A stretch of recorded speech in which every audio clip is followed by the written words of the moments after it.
हर हर महादेव। आज पवित्र जागर महाशिवरात्रि। आज आम जाइलु कटक जिले में अवस्थित आमर सिद्धेश्वर महादेव मंदिर जोटा कि पहाड़ उपर अच्छी आठी आम जाइलु सकाल दर्शन करूँ। बहुत सारा भिड़ होता प्रथम प्रवेश कला गणेश मूर्ति देखिए।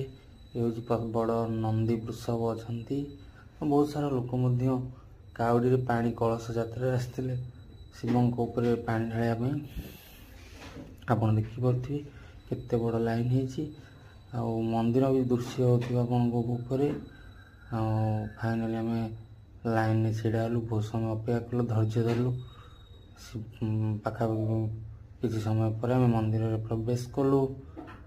मंदिर भितर देखिपे केते गहली नंदी बाबा अच्छा वृषभ महाराज